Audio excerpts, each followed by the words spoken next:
My name is Jerry Eichhorst. I'm the president of the Idaho Chapter of the Oregon-California Trail Association. So I'm really excited to have this opportunity to show you some of the Oregon Trail. We're going to have 3 stops this morning. We'll stop at Mayfield, we'll stop at Bounds Creek, then we'll go to Canyon Creek, and then we'll head down to Mountain Home, have lunch in their city park, and then we'll head home on the back roads. You'll have about 30 miles of gravel today, 32 miles or so. This is a booklet about the Byway that I put together for the BLM many years ago. But this will give you the complete Byway. We're just going to do about half of part 3 today. Okay, so you'll read about Ezra Meeker, who came over the trail in '52, and he went backwards in 1906 and 1910, back to New York City, back to meet with governors, presidents, to try and preserve the Oregon Trail. So he was in a wagon with oxen those 2 trips. In 1916, he drove an old Pathfinder vehicle that he had a canvas camper on, and he drove it east to west. In 1928, Henry Ford built him a Model A truck bed that he was going to come follow the Oregon Trail again. Unfortunately, he got sick in Michigan, was not able to make the drive. He came out by train and died a couple months later.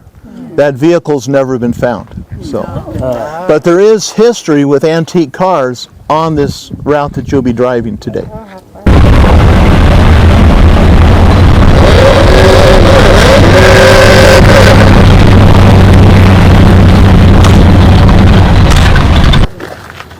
Okay, this is the town site of Mayfield.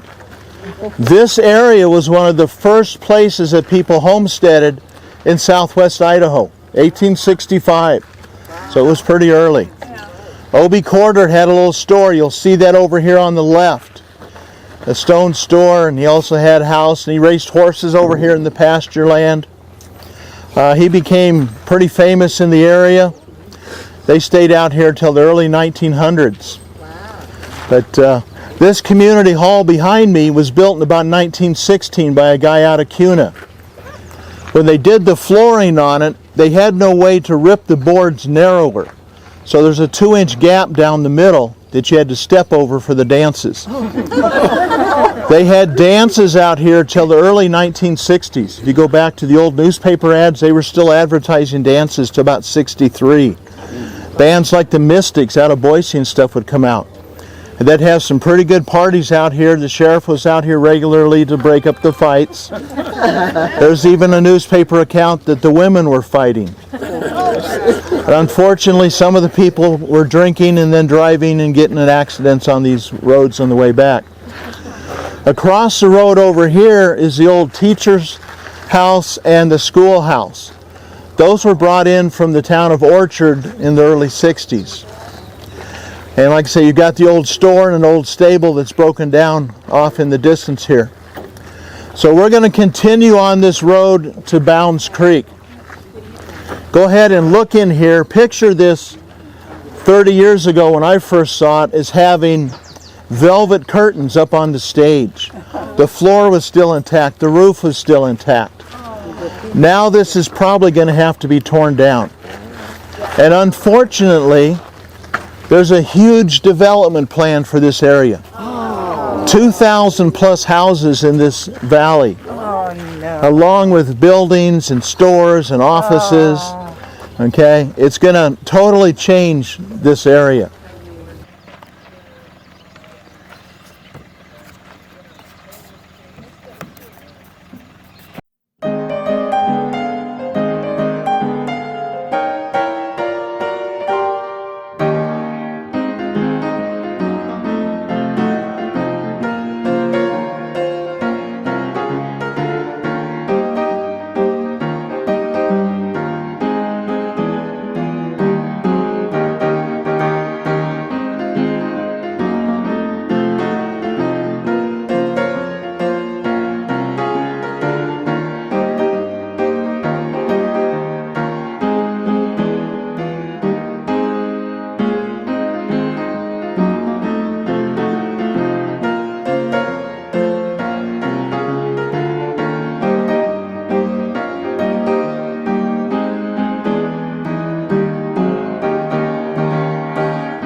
is known as Bounds Creek Inscription Rock. It's a little hard to see the names, but there are names written in axle grease. Because the sun is behind it and you're in the shade for those names, they're kind of hard to see right now. You can see some of them. At one point, I counted 22 names on that rock, and I have a photo with all of the names circled. Oh, wow. Yeah, I saw that. But there's a little ledge here, and there's some names along it. There's some over in this upper left corner. You can't really see the interpretive sign because it's 12 years old and the sun has destroyed it. But the artist who drew the picture here is drawing C. Smith, and her name was Cindy Smith. So she had a little fun with it. I also want you to look at this rock up on the hill here. Anybody see a dragon, turtle, all sorts of different I things? see a dragon. See that? Yeah, I see it. So I see a rock. So the Oregon Trail came down this valley from the left, and this was a camping area along Bounds Creek here. Anytime there was a big boulder beside the trail, immigrants wrote their names in axle grease. Axle grease this far west was likely fat from whatever animals they had killed that got thrown in a bucket and kind of congealed into a thick gooey mess, and then it turned black with all the dust it picked up. Okay, it wasn't axle grease anymore that you would have purchased in a store back in the east. But they would camp in this area and then they headed off over the hill. As we came down that last grade, on the left there was a good road. Okay, that's the Oregon Trail and the Overland Stage Road. It was a long stretch there where you could see it on your left. There's better places to see these names. There's a rock about 5 miles to the east of here on Ditto Creek that's got a little bit of covered area, and the names are still pretty visible in it. Have you ever been to City of Rocks? Yes. Okay, they've got a lot of names of California Trail pioneers on their rocks there, Camp Rock and Register Rock. They've got a lot of names and they're pretty well sheltered in some cases. So you're on a Model A tour of the Oregon Trail today. This was one of the best tours we've been on. Oh, that's great. That's great. We're having a great time. I'm glad you're enjoying it. Yeah. Tell me a little bit about your car. Well, this car was originally owned by the first president of our club, who passed away. And a high school friend of mine bought the car, and then he decided to sell it, so I didn't want to be sold out of state to keep it here, and so I bought it, and that's the end of the story. Awesome. What type of engine does it have? The original 4-banger. Oh, nice. All right. Well, I'm glad you're enjoying the tour. Thank you. Thank you.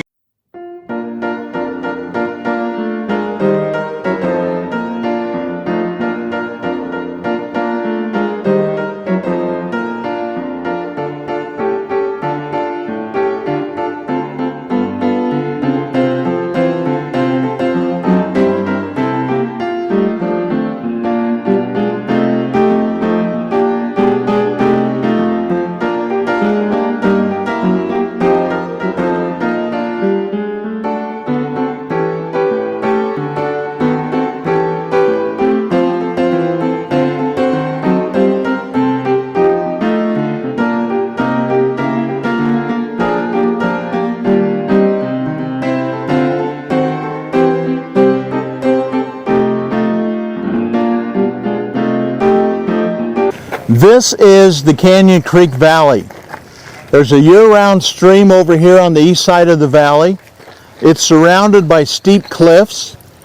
It's an oasis in the desert, and it's one of my favorite places on the Oregon Trail in Idaho. This stage station was built in about 1875. It was used as a stage stop. It was an overnight stop. The front building had living quarters on the downstairs, 3 bedrooms on the upstairs. It was a pretty amazing place to be. Behind it is a little cooking building.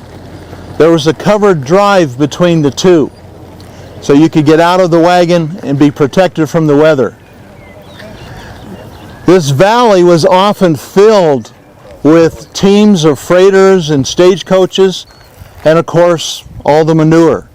There were a number of well, there's a newspaper account, some lady writes about how it was difficult to walk across the valley without stepping in the piles. People used to come out from Boise with wagons and fish the creek and bring home wagonfuls of trout from the creek. This creek is now the only year-round running stream basically between Malad River and Boise River. Okay, it comes into C.J. Strike Reservoir a little bit north of the dam. So the Daniel family ran the stage station for many years. I've got kind of a short history of that in the write-up that I gave you. Their cemetery is over here to the left of the metal barn. You can see some of the kiosks and stuff. That kiosk has, I think, 3 different children's names on it that all died within a couple years of each other. The station was lived in until the early 1970s.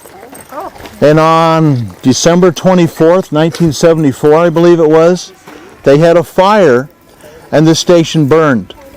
And then it started to fall apart. So if you would have seen this station 10 years ago, it was basically 4 quarter walls and piles of rubble around it. I worked with the owners, the Norstebon family, and the Idaho Heritage Trust. We collected donations through the Idaho Chapter of OCTA, and Idaho Heritage Trust matched those, and we hired a historic architect to stabilize the building so it wouldn't get any worse. We then worked out an arrangement with the BLM for the BLM to take ownership of this half-acre parcel of land. Norstebons transferred it to them. We had a signing ceremony out here, and the BLM has now funded the restoration that you see behind you. It looks great. The only problem with it is there's no windows and no door. Because it's a federal entity, the BLM, they have to get 3 competitive bids for the windows. They can only find one company that makes that era window. So we don't have windows yet. We hope to someday get the windows in, get the door in, be able to bring school kids out and have them tour this facility. So we have access to it. Walk around through it. It looks great. It used to be a pile of rubble with a fence covered in a vine and rattlesnakes, and all of that's been cleared out.